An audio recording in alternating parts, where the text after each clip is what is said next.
Welcome back to Let's Make a Game, a channel about making computer role-playing games using the free program Twine and the Sugarcube format for Twine. In this video, I would like to continue talking about using the fighting fantasy rules in Twine games. In my last video, we talked about rolling up a simple character, and in this video I'm going to show you the basics of combat. So in the sidebar here we have the attributes of a player character, and it says in the main screen it says you must fight a swamp beast ! And it has a picture and skill 8, stamina 6. And if we click continue, we go to a page where it says the swamp beast rolls a 1 and a 2 for a total of 11. The way that combat works in fighting fantasy is basically that you roll 2 dice. Dice in fighting fantasy are always normal 6-sided dice. So you roll 2 of them for the monster. Whatever they roll, you add that to their skill, and that is their attack strength for the round. So in this case, they rolled a 3. That's added to their skill of 8 to make 11. I rolled a 5 and a 6, so the 2 dice that were for the player character. I got 11, and then we add that to my skill of 8 to make 19. And so I have a higher total, and therefore I wound the swamp beast, which causes it to lose 2 stamina. So it had skill 8 stamina 6, now it has skill 8 stamina 4. We click to continue, and I wound it again, and I wound it again. So now its stamina is 0, and the combat is over, and the player character has won, which is a bit lucky because we had the same skills. So actually it had an equal chance to wound me, but it was unlucky. So that is the basics of combat. There's quite a lot more to it. First of all, sometimes you can fight more than one monster, and so that requires extra coding. Secondly, you have the option to use luck to try to either increase the damage from a wound that you've inflicted or decrease the damage from a wound that you've suffered. And sometimes you have the option to run away as well, to escape, as they call it. But I've only coded the basics. I'm going to start adding the extra options in future videos. So let's have a look at the code that allows what we've just seen to happen. So in the previous video, we had these 2 pages. We had role attributes and we had story caption. Role attributes is just a name that I chose, but story caption is one of a list of sort of special names for pages. If you give pages particular names, of which story caption is one, they do specific things. Story caption, and it has to be exactly like this. It has to have a capital S, capital C, the rest of it lowercase and no space. If you do that, then whatever's in the page will execute in the sidebar. Whereas by default, pages execute in the main frame of the program. We won't be looking at this one today because most of what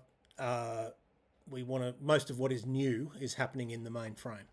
So, and in fact, most of it is in this new page, which is called combat.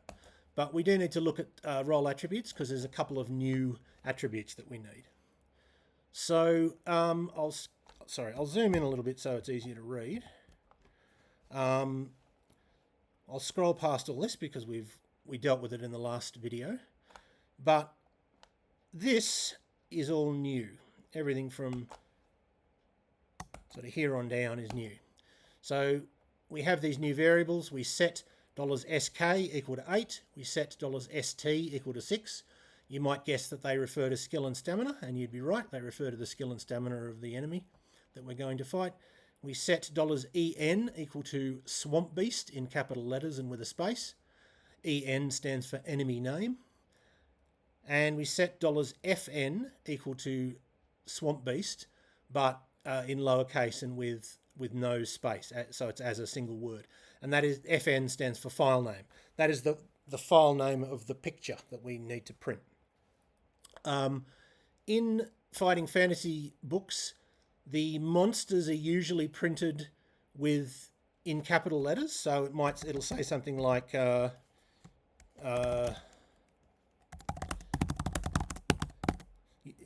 you must fight the ogre, and then ogre would be in capital letters. I don't know why they do that, but that's a sort of convention of the books that I've kept to. That's why I have Swamp Beast in capital letters like that. Then we have some text that's going to be printed on the screen. It says, you must fight a less than B greater than, $EN, less than /B greater than, exclamation mark,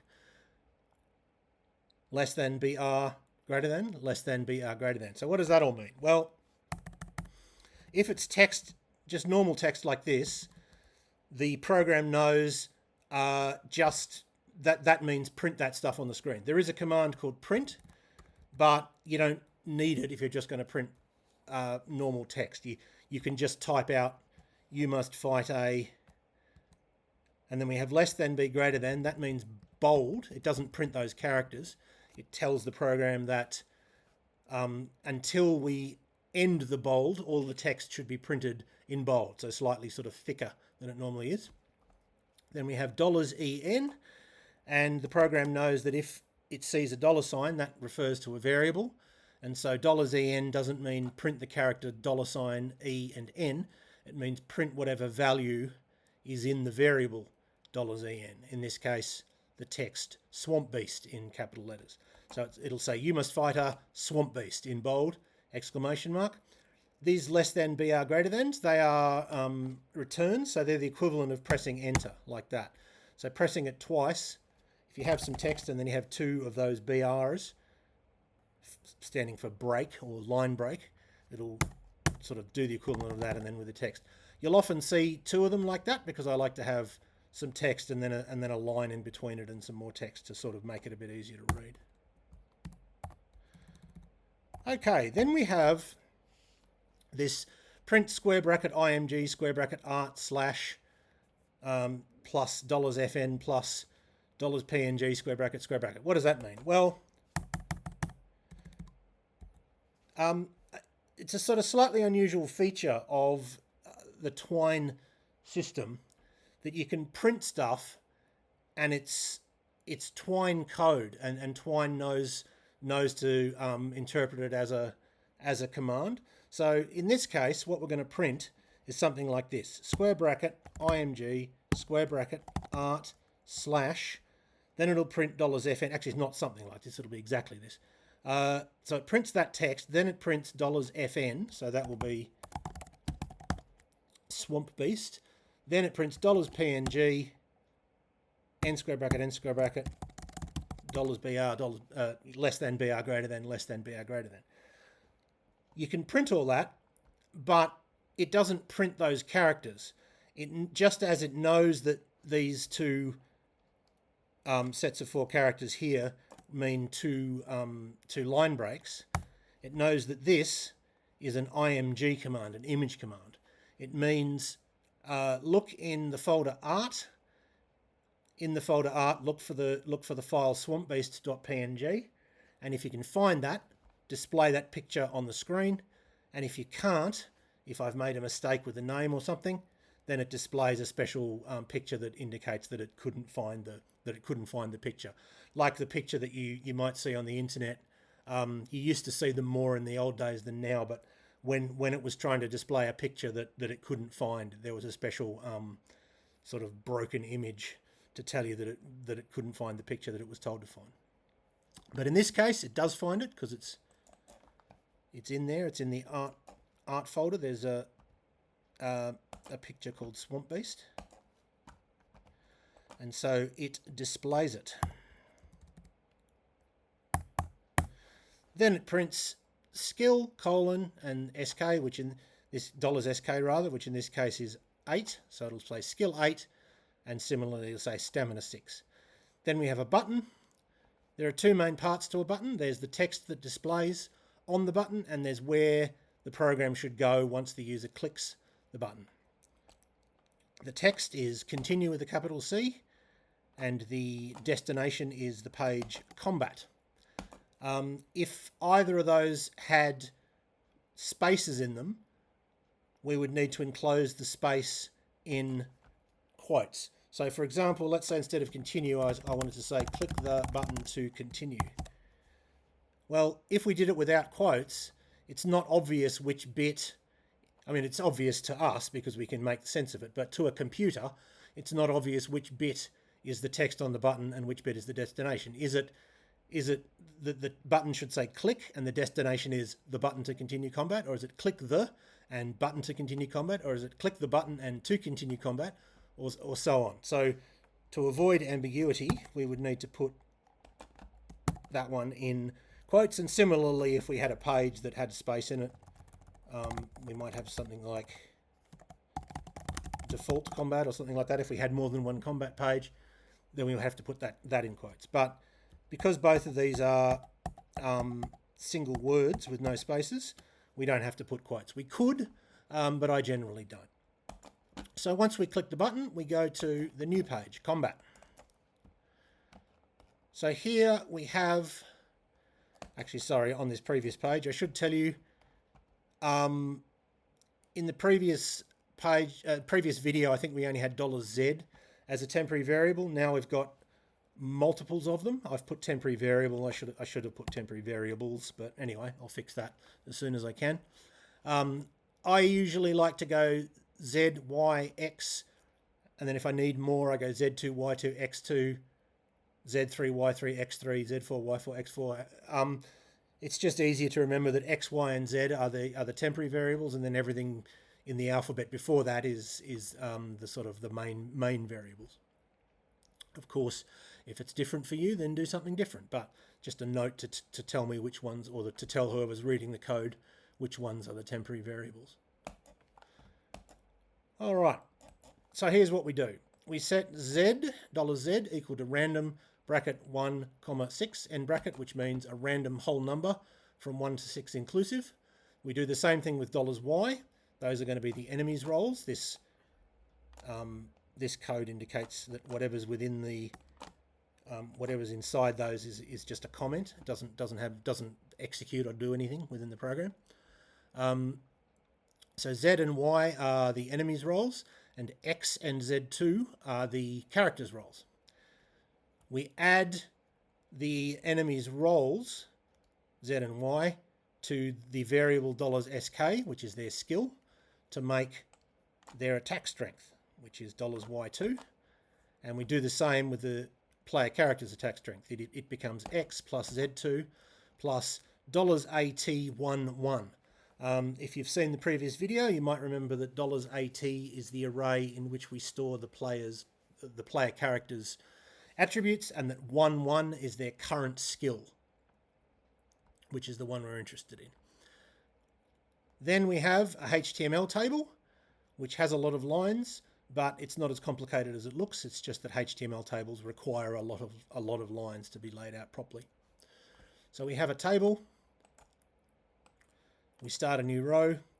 We start a cell within that row. And you'll notice that the TD has v_align equals quote top quote. What that means is that the text in this particular cell is going to be vertically aligned to the top. In other words, it will start right at the top of the cell, rather than normally what happens is it's centered within the cell. If I didn't do anything, if I just had like that, then it would vertically speaking, it would be in the center of the cell. But I thought it looked neater with having everything aligned to the top. Then it gives you the name of the enemy in bold. Then we print we have another one of these ones where we're printing an IMG file. So it'll print IMG art / then whatever $Z is. And remember that $Z is a number from 1 to 6. So let's say a 4. Then d.png, n square bracket, and then it does the same thing for Y. So it might say IMG art / 3d.png, let's say. So within the art folder, I have pictures of all of the possible results on a 6-sided die. and they're numbered 1D, 2D, 3D, 4D, 5D, and 6D. And so it will see this, it'll know it's an IMG file, and just as it did with the Swamp Beast picture, it'll say, can I find the image 4D within the folder art? Yes, I can. Great, I'll print it. Can I find 3D within that art folder? Yep, cool. So I print those two pictures. I got those pictures, by the way, from opengameart.org, which is the place where I normally get my sort of system type artwork, and I got the picture of the monster from lexica.art, which is usually where I get my pictures of monsters. I'll link to both of those pages in the description of this video. So it'll say the Swamp Beast in bold rolls 3 and a 4, whatever it is, for a total of Y2. Then we have a couple of line breaks. You roll. Now note that we've got all these breaks, but it's not counting them as a line break on the screen. These line breaks are just layout, and that's why we have to put these line breaks in. We have to put this code in. There's a special code that I've put in the now, is it in the JavaScript? Yes, it is in the JavaScript. config.passages.nobr equals true, semicolon. That just means that when you have a line break on a page, like these ones, that doesn't mean a line break on the screen. It's just a layout. And because if you don't do that, you can't lay out your code in an easy to read way, because you'll just get huge, this huge number of line breaks that you don't want. So, so it says you roll, or the enemy roll, Swamp Beast rolls 3 and 4, whatever it is, for a total of whatever it is. You roll whatever it is for a total of whatever that is. Then we execute the results of this code. If x2 equals y2, the round is a draw, and we have a button that allows us to continue and that goes to combat. In other words, it goes to the same page that we're on. You can have a button that sends you to the same page. So it goes to the top of the page and you just start the combat again. If x2 is over y2, then that means we have won. We have won this round, and we reduce the enemy's stamina by 2, and then we give them a message depending on whether the enemy is dead yet. If $ST is less than 1, well, they are dead. It says you deal the, in this case, Swamp Beast, you deal the Swamp Beast a mortal blow. Otherwise, if they're still alive, it says you wound the Swamp Beast, and then it has a button to continue. Obviously, we don't have a button to continue if we've killed the monster, because there's nothing more to do. In a real game, we would have a button to continue, but that button would lead sort of out of the combat page and back into the main game, presumably. But because we've only coded the combat, then the game ends. There's no continue. There's no button. Else, well, if neither of those things are true, if x2 is not equal to y2 and x2 is not over y2, then x2 must be less than y2. So in that case, we reduce the player's current stamina by 2. So set $AT to 1, just as 1 refers to the current skill, 2 refers to their current stamina, and we've got this minus equals 2.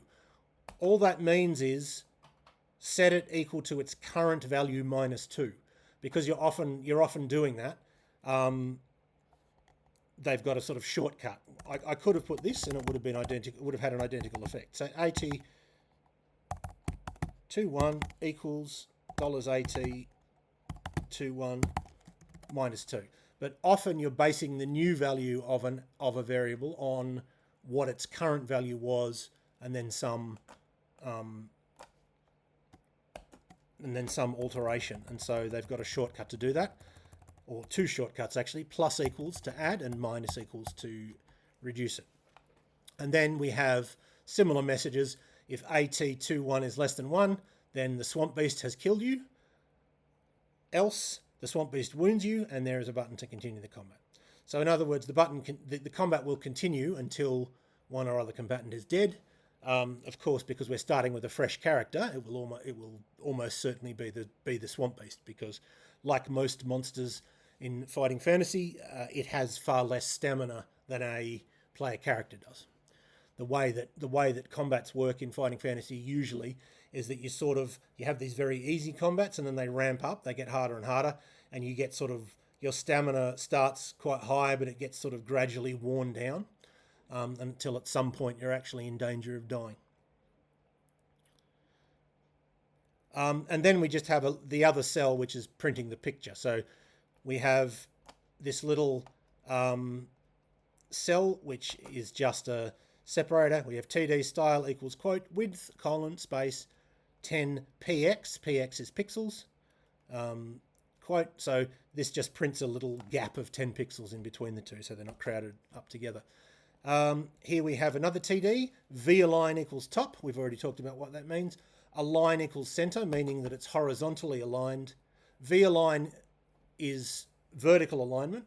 Align is horizontal alignment. You don't need to put H align. It's just align, and that just means it's centered in it's horizontally centered rather than being starting at the left, which is the default. And then we print this image command in a couple of breaks. That is going to print the picture of the swamp beast. Oops.